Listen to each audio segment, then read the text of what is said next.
Hello, friends. A very good morning to you all. I'm Anu Mittal, and I'm a certified image consultant from Fashion Institute of Technology. I have an experience of approximately 20 years in fashion and image industry. So today, I'll be giving a seminar on how fashion industry can benefit from the services of an image consultant. I want to discuss about the main objective of this seminar, like why are we doing this seminar?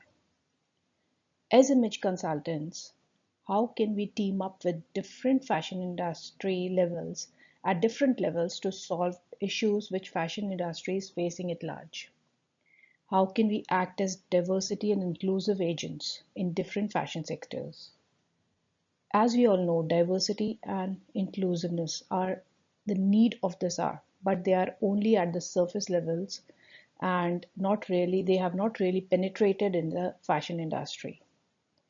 So we'll see how fashion industry needs to be more diverse and what are the major roadblocks which prevent fashion industry from becoming more diverse.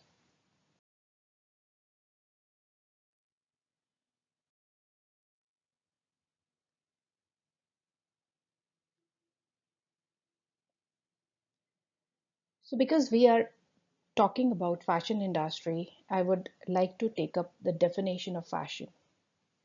I always ask this definition from the students, fashion students, whenever I'm taking a class on personal styling. So they come up with different theories like fashion is about the way we dress up, it's about the trends, it's about the colors, guts. So again, fashion is it's an umbrella term. It's sort of umbrella term for design, style, trends, etc., etc.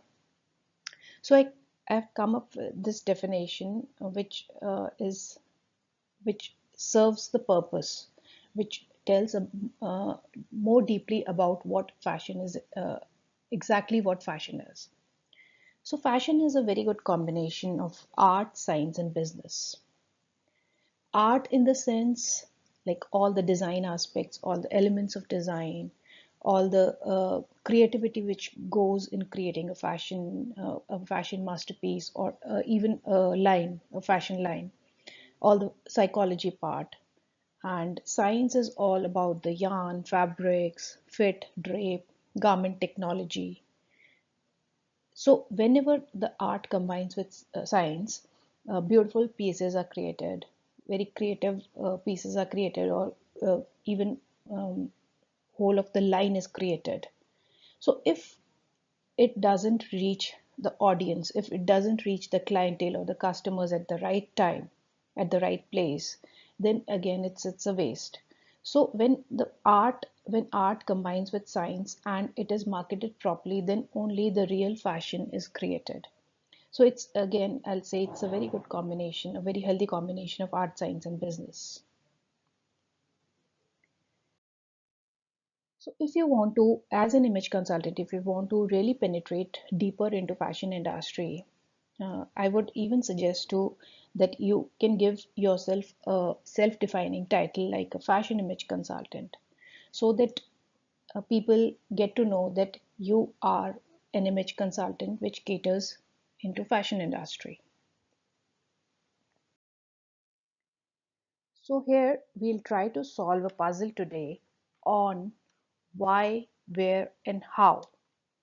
Why, where, and how an image consultant can serve in fashion industry, and why there is a need, where there is a need, and how can we really how can we really strengthen our skills so that we can serve in particular sectors, fashion sectors, like a professional. So why an image consultant is most appropriate in certain fashion sectors, we'll discuss this. Where fashion industry is very wide. So where can we show our potential as an image consultant or a personal stylist, and how to strengthen our skills. So why an image consultant? Now again, we'll go to the fashion industry. In reality, fashion industry is quite biased and stereotyped in many sectors, like in education and retail. So we image consultants are always trained to cater diverse population. In a sense, we can say that we are quite opposite to the business of fashion. We know how humans are different. We exactly know how humans are different at four different levels, like size wise, proportion wise, color wise, style wise. An experienced image consultant can even tell you how two perfect hourglass females are different from one another. So this is our expertise. This is our skill, which we can help, which we can impart to the people in fashion industry, so that this inclusiveness, which is missing in the fashion industry, can increase. So now, where can we contribute? So I have broken this question into four parts. Where can we contribute? Part one, two, three, and four. So first place where we can really contribute as an image consultant is the fashion schools. Foundation of fashion takes place here.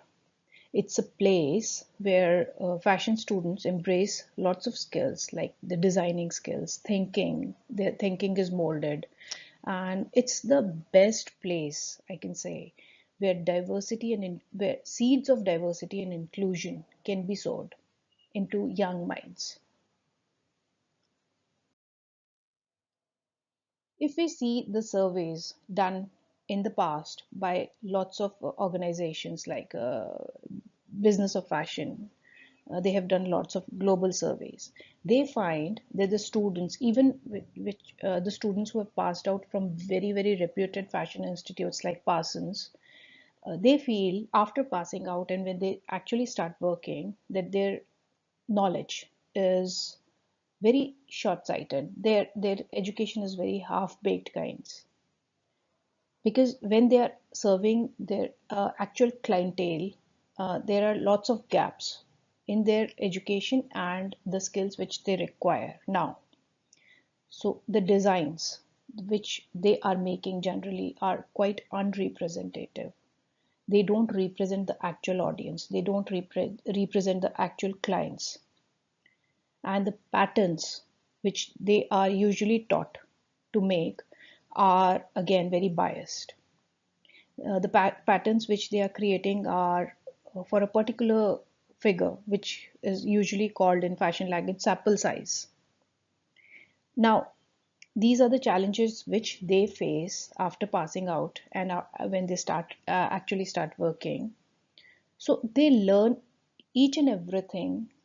Again, with time, they learn how to cater to different kind of clienteles and all, but in a very hard way. So if they are imparted skills during early stages, they won't face such kind of challenges. It will be a smooth transition, basically. So again, I've designed a small poll which calls for how can fashion schools encourage body positivity and size inclusion. So here are the choices. So if I had to choose, I would have chosen the fourth option. There are lots of ways where body positivity and the students can embrace diversity and body positivity in quite a lot of ways.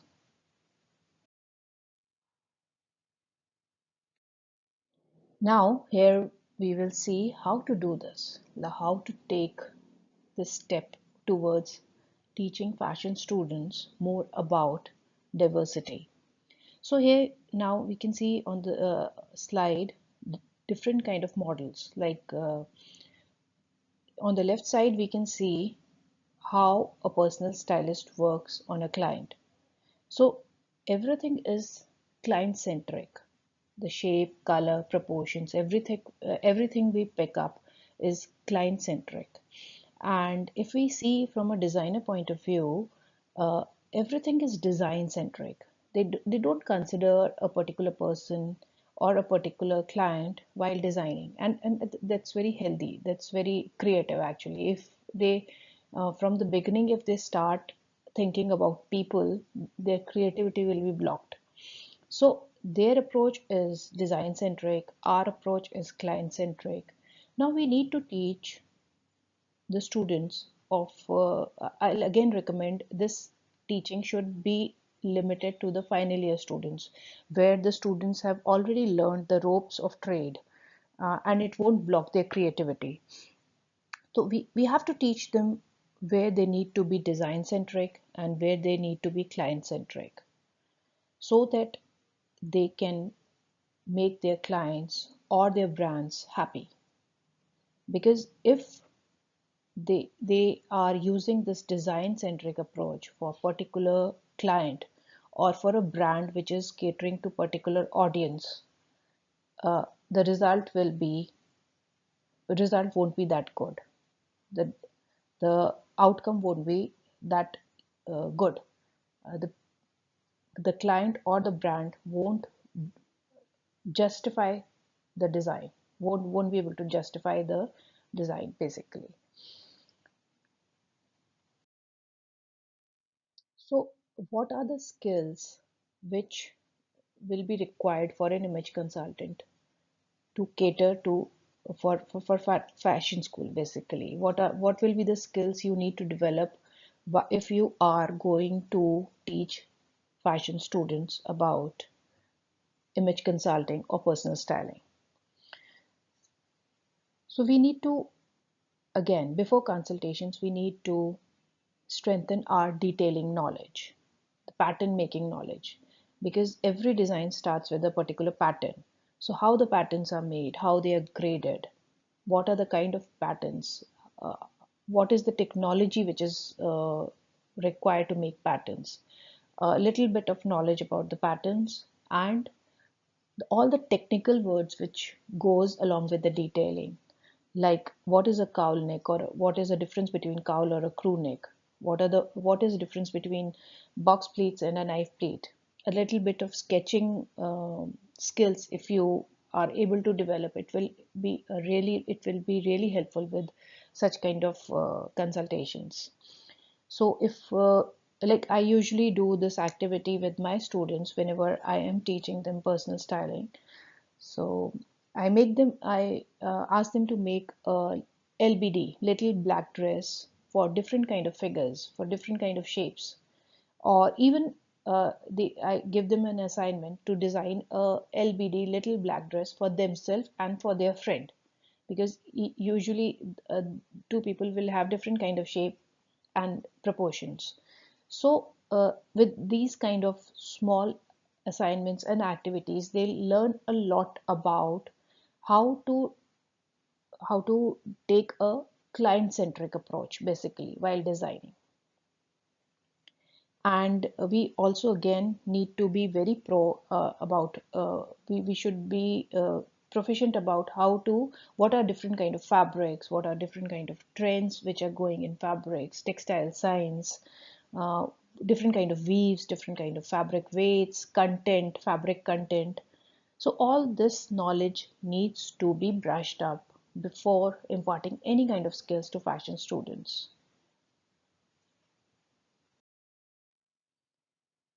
So again, I'll go back to our initial slides where we were solving a puzzle: why, where, and how. And uh, where was again breaked up into four parts. That was part one was fashion school. Second, where can we contribute as an image consultant in fashion industry? Part two, that is fashion events, different kind of fashion events like fashion shows, trunk shows, exhibitions, fashion shoots. So why there is a need here in different kind of fashion events? Because if audience or clientele is diverse, if the audience is coming from different backgrounds or are coming in different shapes and sizes, so the product or merchandise should also be diverse. This is the main idea behind it. This is not happening, and this is the idea behind. If the audience is different, the merchandise or products should be different. But in actual world, it is not happening. It is not actually happening. It is happening, but not actually happening. So I'll take up a term which is called tokenism. If a few people might be aware of this term, what is tokenism now? In fashion shows, or even in retail world, this thing is very popular in all kind of fashion brand endorsements and all. uh, what happens that a designer or a brand will take a model of a different color or a different race or a different size or even of different age group, so that they are not accused of racial discrimination. It's like hiding behind such one model or a group of models which are of different color or a different background, so that it appears from outside that they are not into racial discrimination and they are very diverse. So why this is happening? So there's a very fine line between diversity and tokenism. If we go much deeper into it, we find out that designers have a fear of taking models of different size, shape, color, because they feel that they are not able to justify their designs. They are not able to do justice with aesthetics if they are including models of diverse models, basically. So this fear comes from inability to dress these kind of models in a good aesthetic sense, because they are not capable of dressing them according to their color, size and shape, because they have learned to serve a particular kind of figure, particular kind of sample size, and they are not skilled enough to serve a diverse audience. So we here our role comes as an image consultant, as a personal stylist, to take out this fear, basically, so that the fashion events are more diverse in real sense and not just they don't stick to the tokenism. So even like designs needs to be reconceived, not just sized up. The main thing is the design for a particular woman who is not of sample size, who is not of a particular color or a race, needs to be reconceived, not just sized up. So, what are the skills? What are the skills as an image consultant you need to brush up before catering to these kind of events? Before you want to enter in these kind of in this fashion sector, basically the fashion events, you will have to foster new fashion concepts, so that you have to give very good unique fancy names to your fashion concepts, like you can give a name like runway trends for curvy, or whatever uh, creative name comes to you, so that it looks very good, it looks very creative. And fashion events are basically all about trends, new upcoming trends. So to incorporate new trends with inclusive size again needs creativity, which we have already learned, which all image consultants already know. Like if we say peplum, if the event is about, if the collection is about peplum tops. Now peplum tops usually don't look good on all kind of shape and sizes. So how to tweak, how to help the designer or how to help the fashion director to tweak with the designs, fabrics, proportions, so that trend is also there and it looks also good on different shapes and sizes.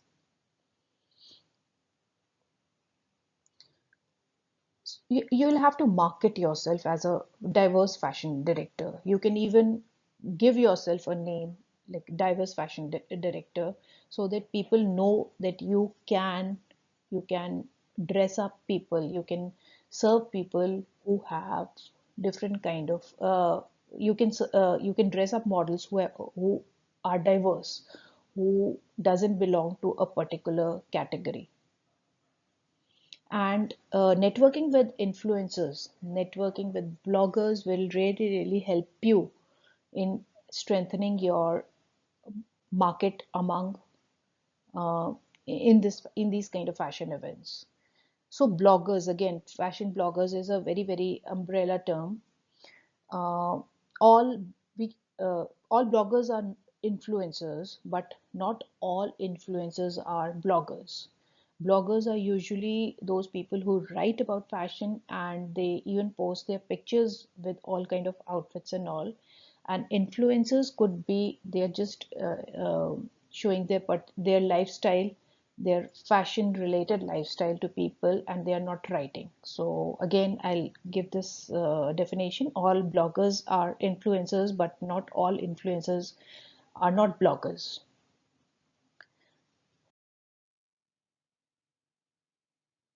So again, a small poll: should plus size be given a more respectable name like full size or curvy, or even a new name which you can come up with? Because most of the women feel insulted in calling a plus size. It's a very degrading term basically. Retail, fashion retail market, the garment retail is very vast. It includes various industries, various levels. Like it could be haute couture, ready to wear, bridge brands, mass labels, and that there are various departments where the actual garment construction happens. It could be the design department, the sampling, the production, the marketing and sales. So again, you need to be very proficient about all the types of brands, all the type of departments which make up the retail industry. So what is the reason why the fashion industry or why the fashion retail sector is not diverse? We'll go deeper into it. Why they are not catering to this huge gap of $17.5 billion. So I could find four main reasons, four main things which are the major roadblocks why fashion retail is not very diverse or inclusive. First is the thing we can call it fat phobia. The main fear with the designers is that they find themselves incapable of catering to bigger sizes. They think that they will do it wrong if they're designing for bigger sizes or for a particular color or a race. They'll do it wrong. It's an unknown, unexplored territory for them. So there's if we see the surveys, if we see the interviews of designers, we usually find this thing that they really are into a grip of phobia, fat phobia. The second thing is the stereotyping.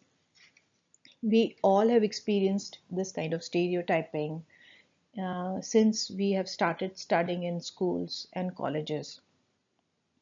There used to be cool girls, there used to be gangs which were considered very cool, and there used to be girls or boys which are considered uncool, and the groups which were considered uncool.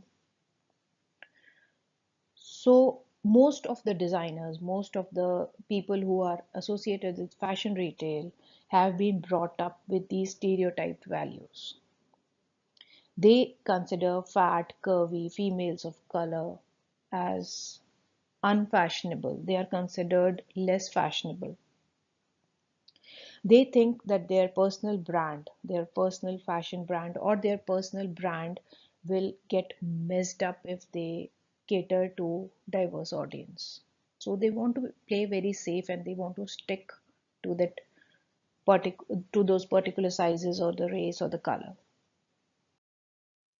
Third thing which is really relevant in this sector is distastefully sizing up the garment. It happens in all the kind of garments which we can see in the showrooms, in the shops, for different kind of brands. What happens? They usually size up the size 2 or 4 to bigger sizes proportionately. So, as an image consultant, we can understand that if, if there's a size 10, whose a garment size 10, the bust is 34, the waist is 24, and the hip is 20, again 34. If we size it up proportionately, it won't cater to all kind of figures. Each and every women has a different kind of proportion. So what happens when they size up size 2 or 4 to bigger sizes like say 16 or 20, the silhouettes which are created are very unflattering, which the silhouettes which are created are very rectangular boxy kinds. So they don't really appeal to women with bigger sizes. So no sales is happening, and the brands find that brands withdraw doing plus sizes as they find there is no customer base for these bigger sizes which they have blown proportionately. So again they take back this approach and they want to cater to the regular sizes so that the profits are more. So this is a garment which you will these kind of plus size garments which you will easily find in the market, which are distastefully sized up. They are very boxy. The females with the bigger sizes, they always you always find them very frustrated, and they always say that we are not boxes, we are not cylinders. Please give us some shape. So this is a very common phenomena which is happening in retail. So the fourth thing is the technical issues. What happens? The regular sizes, which are usually 0 to 10 or 0 to 12, get a full season to develop. From the sampling stage, the samples get ready. There are fit models of regular sizes. They try on these samples, and if there's any problem, it is corrected. And again, the samples are created and the samples go out for production. So they get the entire season to develop. So a lot of research is going, a lot of aesthetics is going to which is going inside to develop these regular sizes. Once the production is out for the regular sizes, the brands give fraction of seasons time for these plus sizes. So they are like neglected cousin of regular sizes. Plus sizes are can be considered as a neglected cousin of regular sizes. So the quality is missing in these plus sizes. The aesthetics, the research, the fit, everything is missing because they get the fraction of seasons time. The fit models, which are usually of regular sizes, um, the plus sizes which are being created are not even tested on the plus size models, because the plus size models are considered as specialist and they charge more than the regular size models. So companies don't have these kind of budgets, extra expense to give to these plus sizes. So usually they are created, they hit the market without any kind of testing.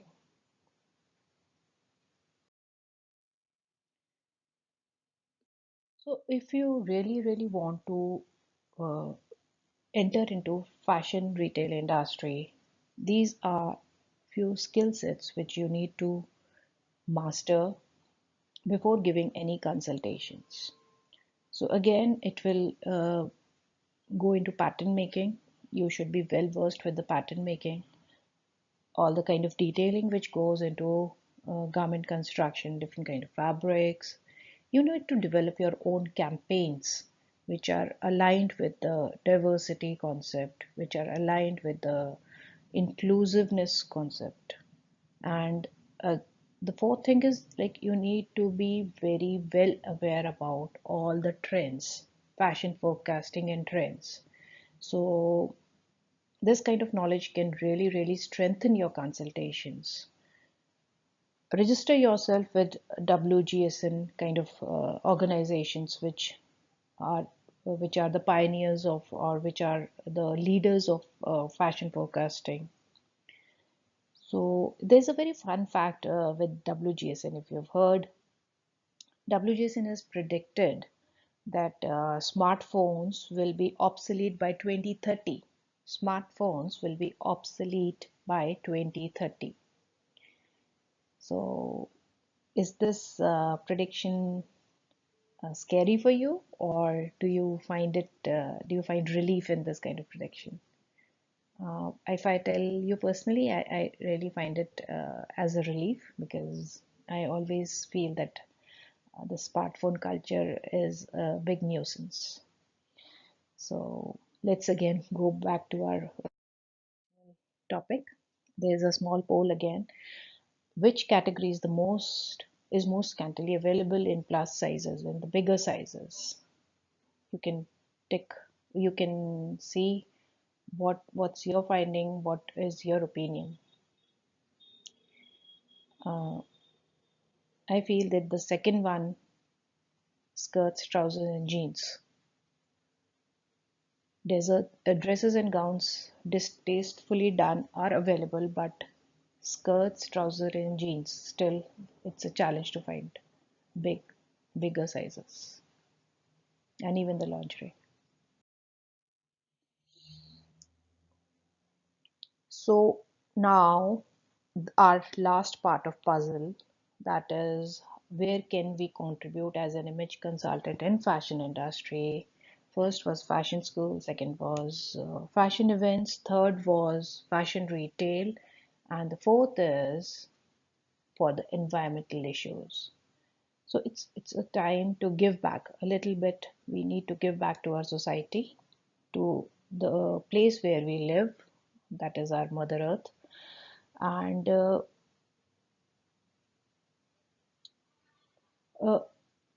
if we see these terms, slow fashion, sustainable fashion, or ethical fashion, we all know that today, in this present era, fashion industry is really, really uh, struggling with fast fashion concept. What is fast fashion actually?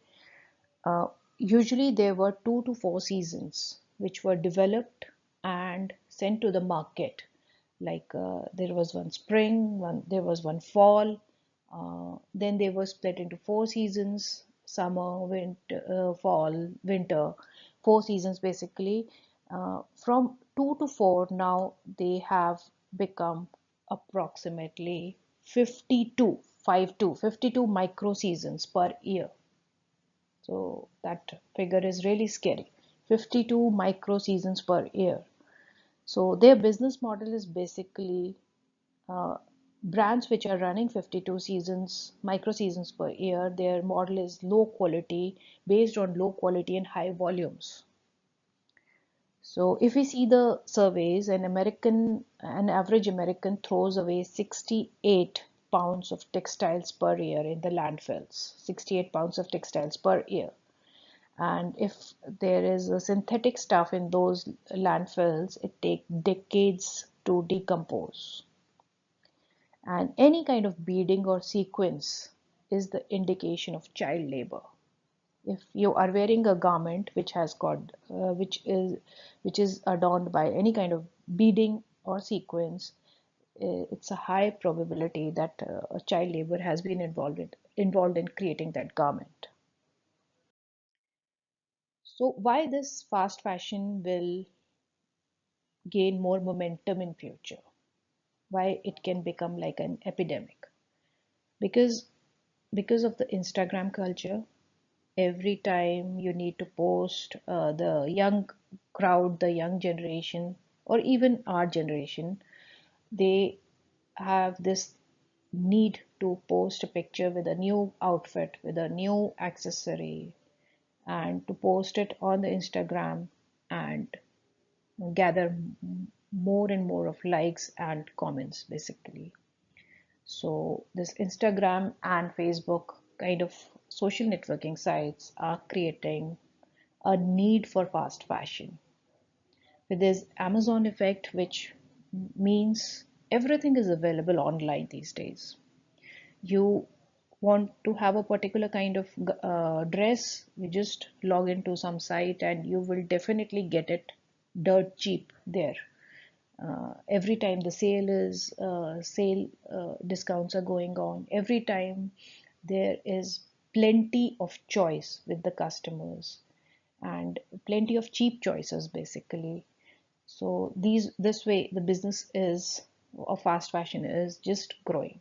And see now, buy now effect, which has currently affected the runways, where you can see the garment on the runway and you can order it immediately. So there's a rush for the production thing. It's not that uh, the garments, the lines are hitting the runway, then they are taking their own sweet time and reaching the uh, showrooms. So everything is getting reduced, everything is getting very fast, and that's why this fast fashion culture is uh, growing and growing like a devil, basically. So slow fashion is opposite of fast fashion. It always calls for high quality fashion, fashion you can garments you can wear for years. And these are few facts. These are few slides you can just have a read, which will tell you how scary this fast fashion is.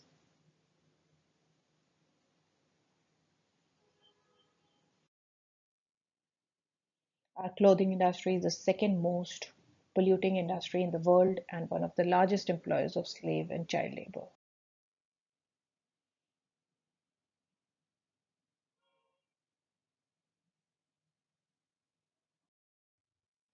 Now, what is greenwashing? It's just like tokenism, which we had discussed earlier. The industries or the brands, they make you believe that they are doing lots and lots of things for the environment, but they are not really that uh, they are not really that concerned. They just do that greenwashing kind of effect, that they show that they are protecting the environment, but they are not really into it. There's a thing in China, if you have heard about it, like before a season, like if after 6 months a particular color is going to be very, very in, like you can say a green color or a particular blue shade, which is going to really, really hit the market, there rivers in the China where most of the industries are, garment industries are, the rivers turn into that particular color. There's so much of waste which is being put into those rivers that the river turn into that trendy color which is going to hit market after 3 or 6 months. The rivers turn into that particular green or the particular blue. Isn't it very, very scary? So this is the time which a garment takes to decompose on its own.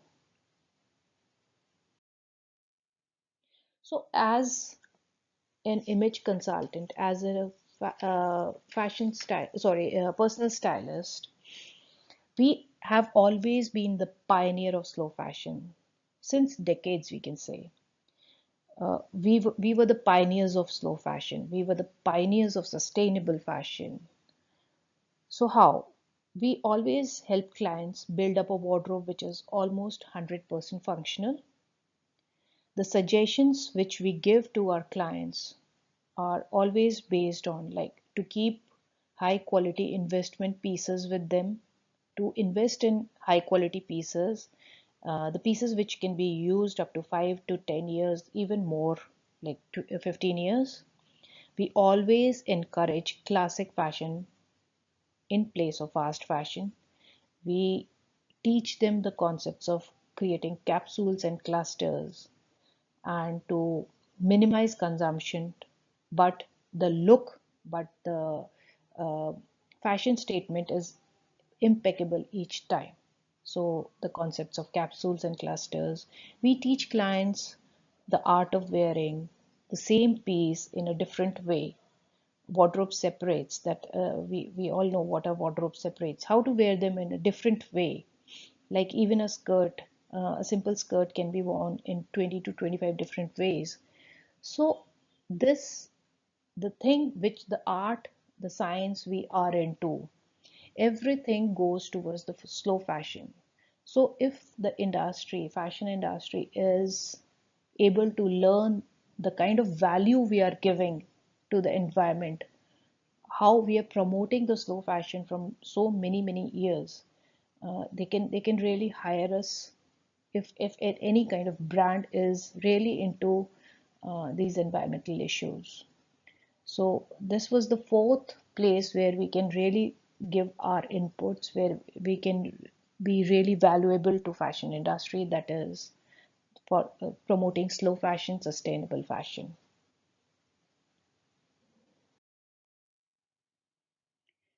So I hope, friends, that this seminar was useful to you.